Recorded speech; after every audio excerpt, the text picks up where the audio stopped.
دعاؤں کا جواب، آپ کی دعاؤں کا جواب آئے گا، اور جب آئے گا تو وہ جواب آپ کی ہوش اڑا دے گا۔ جیسے ہم کوئی بہت کمال چیز دیکھتے ہیں تو حیرانگی کے مارے ہمارا منہ کھلے کا کھلا رہ جاتا ہے، ہم ہکے بکے رہ جاتے ہیں۔ بالکل یہی حال آپ کا ہوگا جب آپ اللہ کی پرفیکٹ ٹائمنگ اور پرفیکٹ منصوبے کو دیکھیں گے۔ اللہ کی قدرتیں آپ کو لاجواب کر دیں گی انشاءاللہ۔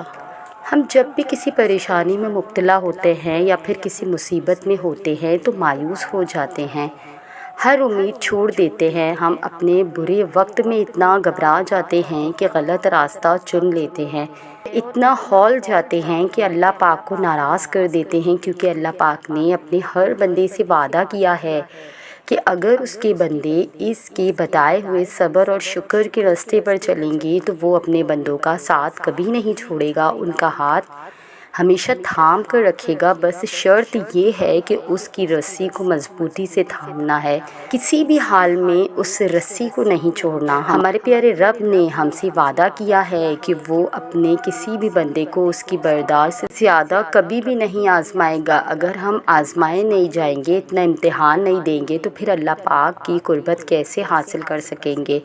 اللہ پاک کی بنائی ہوئی بے حد حسین جنت کا راستہ آزمائش میں اور صبر اور شکر سے ہو کر ہی تو گزرتا ہے۔ بے شک اللہ پاک نے دنیا کا نظام کچھ اس طرح سے تخلیق کیا ہے کہ ہر مشکل کے بعد آسانی موجود ہے۔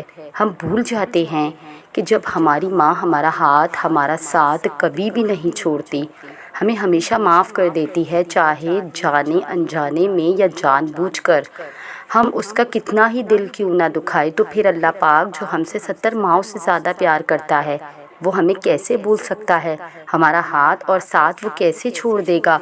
بے شک آسمانوں اور زمینوں کی قسم وہ بے حد مہربان ہے، رحم کرنے والا ہے، ہمارے گناہوں کو بخشنے والا اور ہمارے دل سے کی گئی توبہ کو قبول کرنے والا ہے۔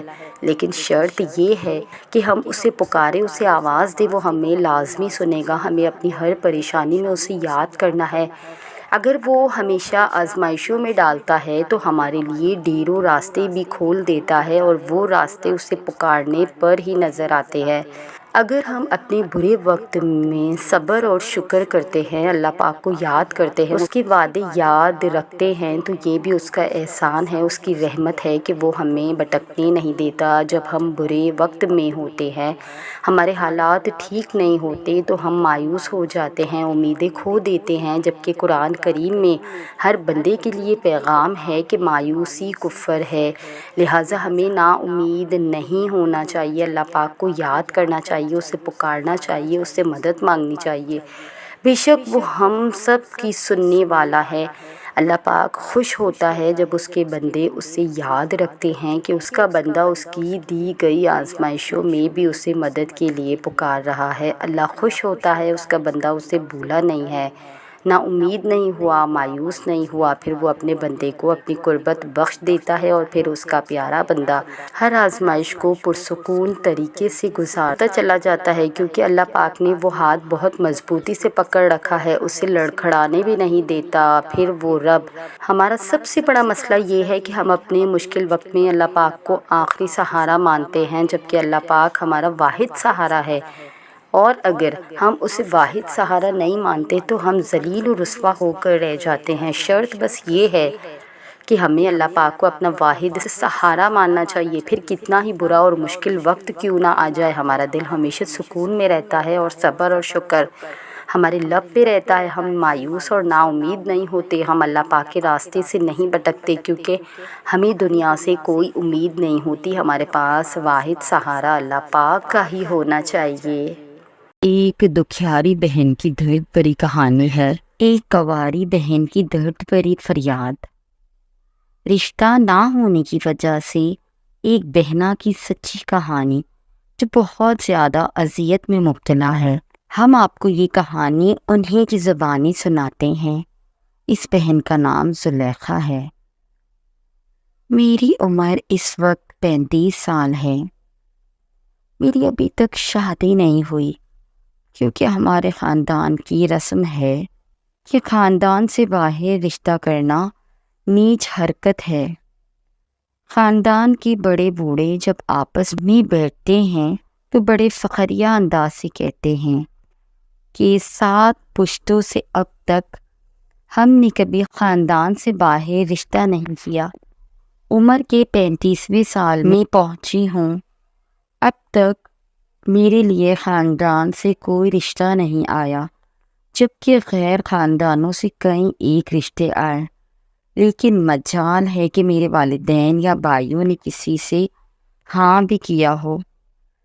میرے دلی جذبات کبھی اس حد تک چلے جاتے ہیں کہ دل کرتا ہے کہ میں راتوں میں چیخ چیخ کر آسمان سر پر اٹھاؤں اور دھاڑی مار مار کر والدین سے کہوں کہ میرا گزارا نہیں ہو رہا، خدارا میری شادی کرا دے، اگرچہ کسی کالے کلوٹے چور سے ہی صحیح، لیکن حیا اور شرم کی وجہ سے چپ کر جاتی ہوں۔ یہ ہے ہمارا معاشرہ اور یہ ہے ہمارے معاشرے کے رسم و رواج۔ اب آگے کی کہانی سنیں۔ میں اندر سے گٹ گٹ کر زندہ لاش بن گئی ہوں۔ شادی بیاہ و تقریبات میں جب اپنی ہم چولیوں کو ان کے شوہروں کے ساتھ ہنستے مسکراتے دیکھتی ہوں تو دل سے دردوں کی ٹیسیں اٹھتی ہیں۔ یا خدا، ایسے پڑھے لکھے جاہل ماں باپ کسی کو نہ دینا جو اپنی بچیوں کی زندگیاں برباد کر دیں۔ کبھی دل میں خیال آتا ہے کہ گھر سے بھاگ کر کسی کے ساتھ منہ کالا کر کے واپس آ کے والدین کے سامنے کھڑی ہو جاؤں کہ لو اب اچھی طرح نبھاؤ اپنے 7 پشتوں کی رسم۔ اور کبھی خیال آتا ہے کہ گھر سے بھاگ جاؤں اور کسی سے کہوں مجھے بیوی بنا لو، لیکن پھر سوچتی ہوں کہ ایسے بھی کون اپناتا ہے آج کل۔ میرے درد کو معاشرے کا کوئی انسان نہیں سمجھ سکتا، مسجد کا مولوی صاحب بھی نہیں سمجھ سکتا، اور نہ میری اس تکلیف کو اپنے خطبے میں بیان کرتا ہے۔ اے مولوی صاحب، میں آپ کو کیسے اپنی تکلیف، اپنی اذیت دکھاؤں؟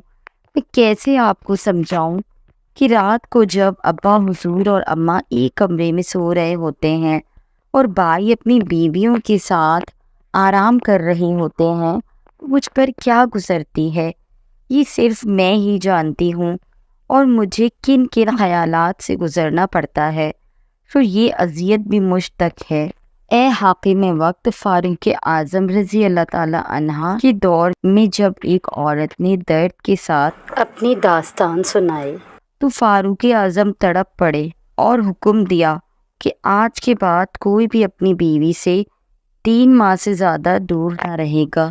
اے حاکم وقت، اے میرے ابا حضور، اے میرے ملک کے مفتی، اے میرے محلے کی مسجد کے امام صاحب، اے میرے شہر کے پیر و مرشد، مجھے بتاؤ کہ میں کس کے سامنے جا کر اپنا درد بیان کروں؟ میں کس کو جا کر بتاؤں کہ میری عمر 35 سال سے زائد ہو چکی، مگر میرے ابا کی وہی رٹ ہے کہ شادی ہوگی تو صرف خاندان میں ہوگی، وگرنہ یوں ہی میری بیٹی بیٹھی رہے گی۔ اے میرے اللہ، تو گواہ رہنا کہ تو نے میرے لیے بہت اچھے رشتے بھیجے، لیکن میرے گھر والوں نے وہ رشتے خود ہی ٹھکرا دیے۔ اب کچھ عرصے بعد میرے ابا تسبیح پکڑ کر یہی کہتے نظر آئیں گے کہ بچی کا نصیب ہی ایسا تھا۔ لوگوں تم ہی بتاؤ، اگر کوئی انسان تیار سامنے رکھا ہوا کھانا نہ کھائے اور پھر بولے کہ تقدیر میں ایسا تھا، تو وہ عقل مند ہے یا پاگل؟ اسی طرح کئی اور لڑکیاں صرف اسی لیے بوڑھی ہو گئیں کہ ان کے والدین نے ہر آنے والا رشتہ ٹھکرا دیا، کبھی رسم و رواج کے نام پر تو کبھی یہ کہہ کر کہ ہم اپنوں سے باہر نہیں کرتے۔ اس بات میں کوئی دو رائے نہیں کہ آپ اپنی اولاد کے لیے ایک اچھا اور بہترین انسان چننا چاہتے ہیں، لیکن یاد رہے کہ یہ بالکل ضروری نہیں کہ وہ اچھا اور بہترین صرف آپ کو اپنے خاندان میں ہی ملے گا۔ اسی لیے اس چیز سے خود کو دھوکہ نہ دیں اور اپنی اولاد کے ساتھ بالکل زیادتی نہ کریں۔ اپنی اولاد کی خوشیوں کو مد نظر رکھیں۔ اگر آپ چاہتے ہیں کہ آپ کی اولاد آپ کے حقوق ادا کرے تو پھر آپ بھی اپنی اولاد کا حق ادا کریں، اور اس وقت سب سے بڑا حق یہی ہے کہ آپ مناسب وقت پر اور مناسب جگہ پر ان کی شادی کریں۔ اسلام میں صرف دینداری کو اور تقوی کو فوقیت حاصل ہے، باقی کسی کو بھی کسی پر کوئی فوقیت نہیں۔ تو مت سوچئے کہ فلاں سید نہیں، فلاں ہاشمی نہیں، فلاں آوان نہیں ہے تو فلاں کھوکھر کیوں ہے۔ جس بھی کاسٹ یا خاندان سے آپ کو ایک اچھا اور بہترین انسان ملتا ہے اس کا انتخاب کیجئے اور اپنی جوان اولاد کو ایک ہنسی خوشی زندگی دیجئے۔ اس بہن کی داستان یہاں ختم ہوئی۔ تو یہ تھی ہماری آج کی ویڈیو۔ آپ سب سے گزارش ہے اگر آپ کو ہماری ویڈیو پسند آئی اور آپ ہماری اس کاوش کو پسند کرتے ہیں تو ہمارے چینل کو سبسکرائب کر کے ہمارے ساتھ جڑ جائیے ایسی اور دلچسپ اور انفارمیٹیو ویڈیوز کے لیے۔ جزاک اللہ۔